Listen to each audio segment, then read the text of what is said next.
चलो एक एग्जांपल देखते हैं। मान लो कि ये कोई ए वेक्टर है, दिस इज ए वेक्टर, और मान लेते हैं कि ये कोई बी वेक्टर है। ठीक, ये बी वेक्टर है, एंगल उनके बीच का कुछ है, मान लो थीटा। अपने को गिवन है यहाँ पे कि magnitude of vector A equal to 4, magnitude of vector B equal to 5 and theta equal to 37 degree. Find करना है तुम्हें। क्या क्या फाइंड करना है? First, magnitude of A plus B vector. Second, magnitude of A minus B vector. Third, magnitude of A plus magnitude of B. Fourth, अच्छा एक minute रुको, पहले थर्ड पे लिखते हैं अपन। थर्ड पे लिखते हैं पहले magnitude of B minus A. Fourth पे लिखते हैं अपन magnitude of A plus magnitude of B. Fifth पे लिखते हैं अपन मैग्नीट्यूड ऑफ ए माइनस ये magnitude of A minus magnitude of B. और सिक्स्थ पे लिखते हैं अपन magnitude of B minus magnitude of A. चलो सॉल्व करो इसको।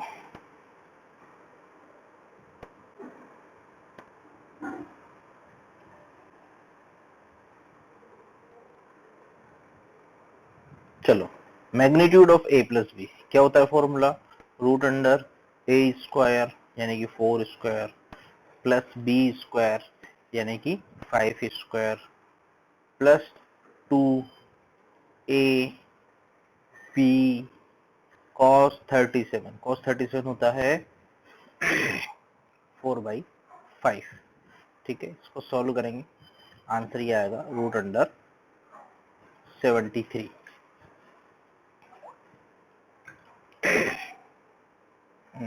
चेक कर लेना, 73 है ना। 4 से 4 खत्म, 4 इंटू 4 8, 4 इंटू 4 16 इंटू 2 32, तो 25 प्लस 16 प्लस 32, आई थिंक ये 73 है। देख लेना एक बार क्रॉस चेक करके।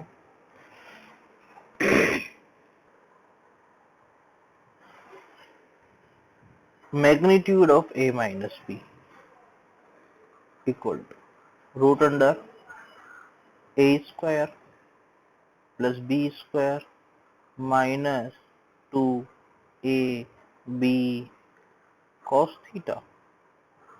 इसको सोल्व करोगे तुम तो ये 3 बनेगा, 3 करके देख।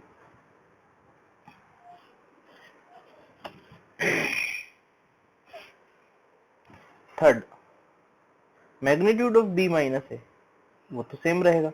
Magnitude of A minus B लिखो कि बी माइनस ए लिखो, मैग्नीट्यूड उनका सेम आएगा बट डायरेक्शन अपोजिट आएगी, क्योंकि ये ए माइनस बी है तो बी माइनस ए अपोजिट हो जाएगा। तो मैग्नीट्यूड तो उसका भी 3 ही आने वाला है। Fourth, magnitude of A plus magnitude of B, ये तो सिंपल है, सीधे जोड़ना है इनको। तो स्केलर एडिशन है, देखो ए के मैग्नीट्यूड में बी का मैग्नीट्यूड जोड़ दिया, 5 और 4 9, A minus B magnitude of A minus magnitude of B, minus करना है, 4 minus 5 4 minus 5 minus 1, B minus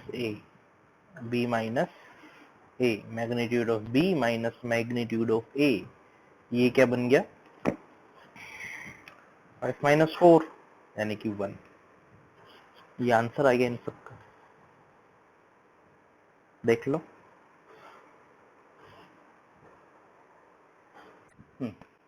तो change in a physical quantity, कोई भी फिजिकल क्वांटिटी हो, वो चाहे स्केलर हो चाहे वेक्टर हो, उस फिजिकल क्वांटिटी में अगर मुझे चेंज पता करना है तो चेंज जो होता है वो होता है फाइनल वैल्यू माइनस इनिशियल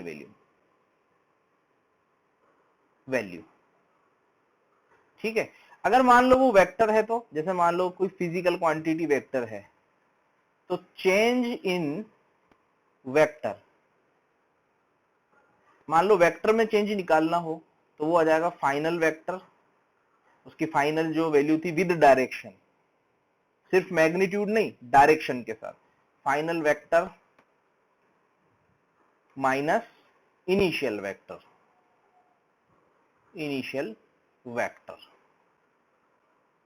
जैसे कि एग्जांपल में बताऊं तुम्हें, जैसे मान लो कोई फिजिकल क्वांटिटी है वेलोसिटी, सपोज करते हैं, तो मैं लिखूंगा जैसे चेंज इन वेलोसिटी,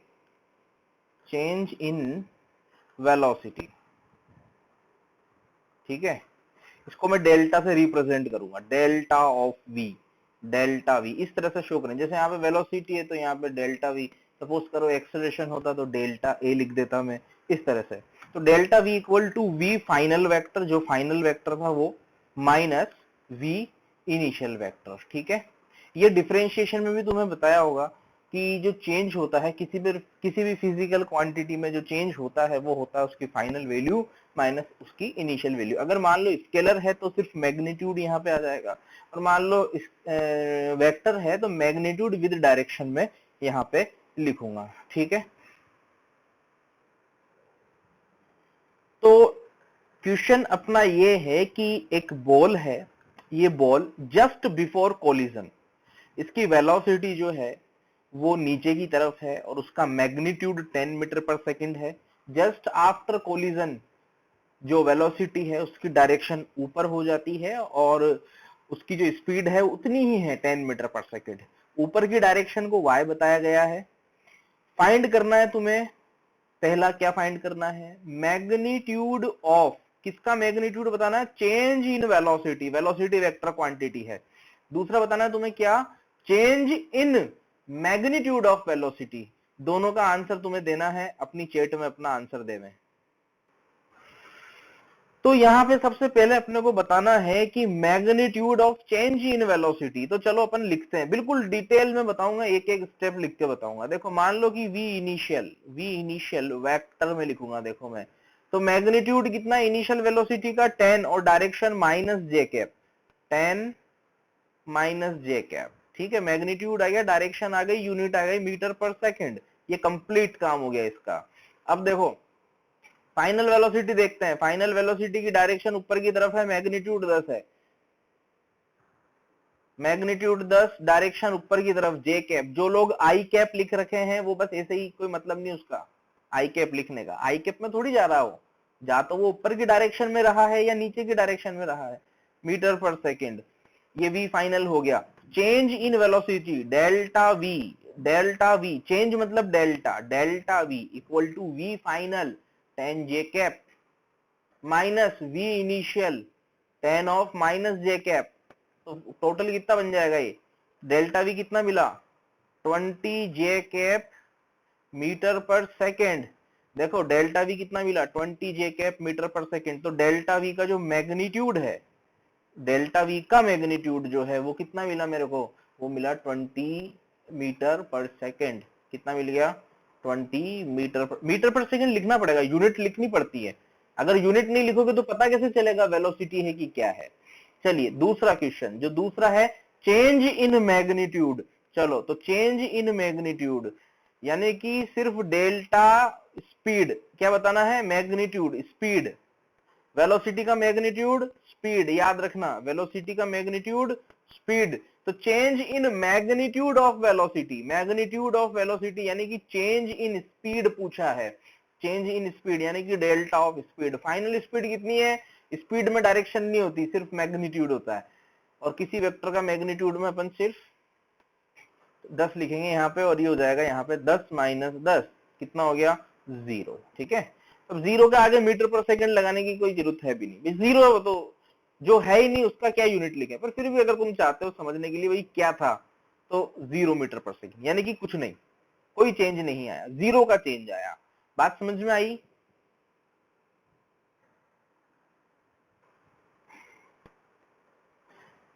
अगला प्रश्न ये है कि two non-zero vectors a vector and b vector are such that a plus b का magnitude is equal to a minus b का magnitude, then find angle between them।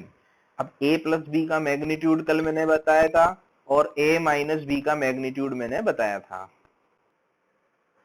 तो a प्लस बी का magnitude और a minus B का magnitude equal है, तो मैं बोल सकता हूं कि a प्लस बी का मैग्नीट्यूड यानी कि a square plus B square plus 2ab cos theta equal to a square plus B square minus 2ab cos theta. Diagram बनाने की कोशिश करते हैं ना अपन, डायग्राम से क्या जल्दी आंसर आ जाता है। देखो a स्क्वायर बी स्क्वायर तो खत्म हो जाएगा, 2ab खत्म हो जाएगा, तो 2ab cos थीटा और माइनस 2ab cos थीटा दोनों इक्वल कब हो सकते हैं? एक ही कंडीशन है, जब cos थीटा 0 हो जाए, ठीक है। अब cos थीटा 0 कब होता है? थीटा इक्वल टू 90 डिग्री पे।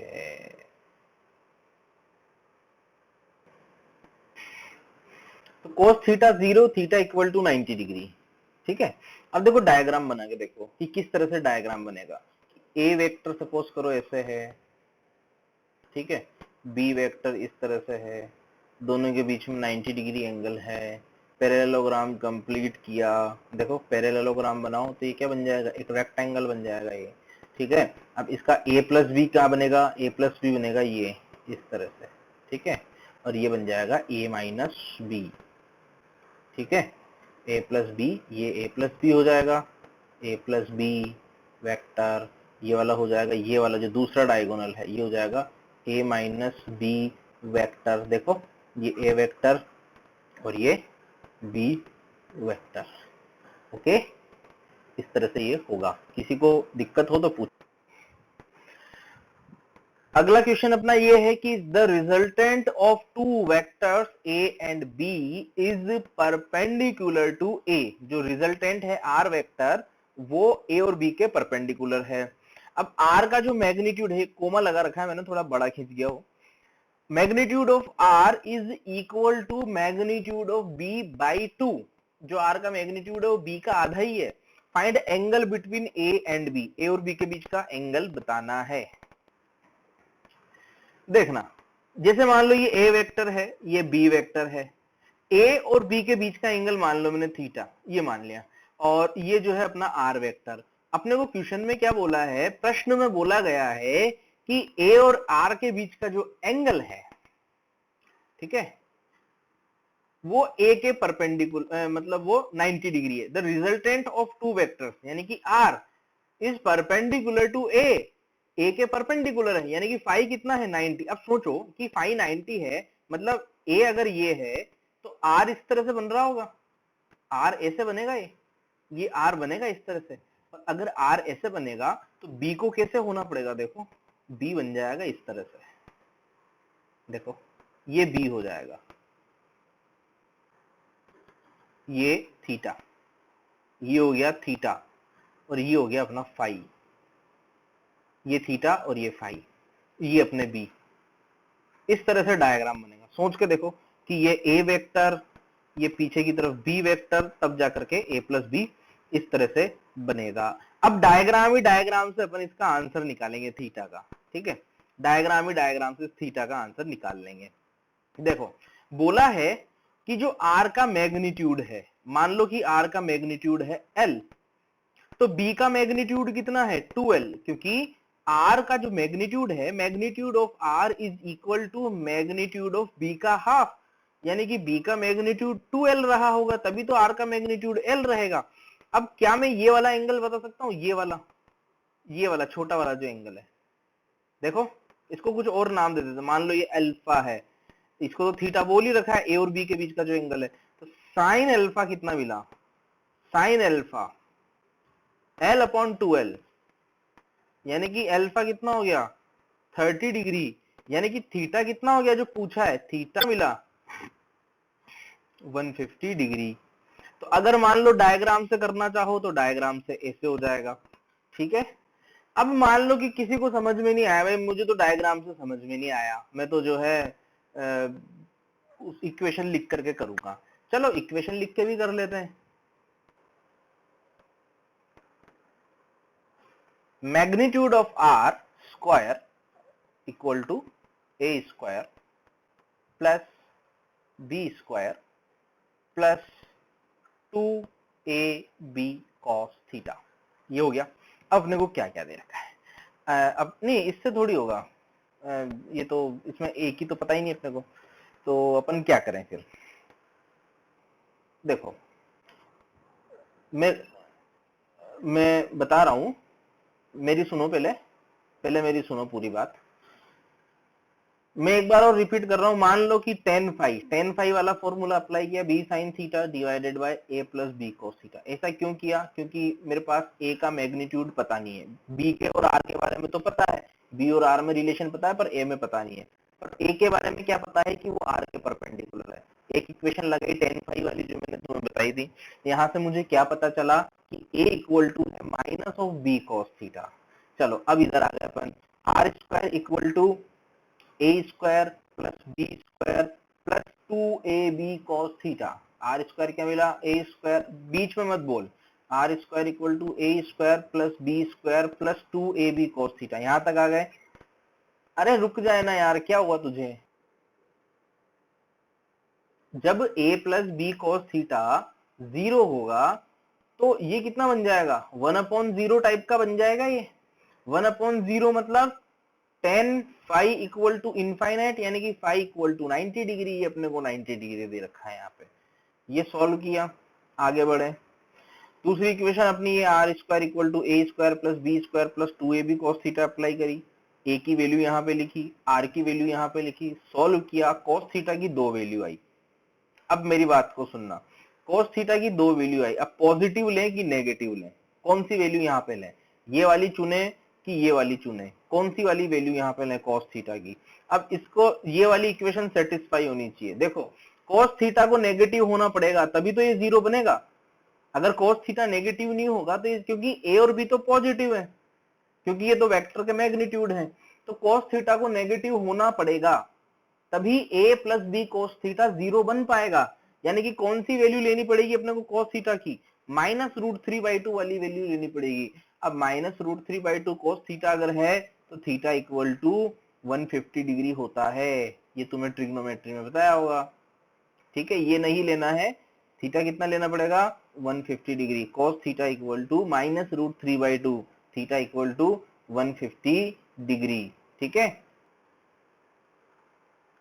अगला सवाल अपना ये है कि the resultant of two vectors 3p and 2p is r if first vector is doubled, first मतलब 3p वाला, अगर इसको मैं डबल कर देता हूं तो the resultant is also doubled, जो रिजल्टेंट अपना r है वो भी 2r बन गया। फाइंड एंगल बिटवीन देम, दोनों के बीच का एंगल बताना है, 3p और 2p के बीच का एंगल बताना है।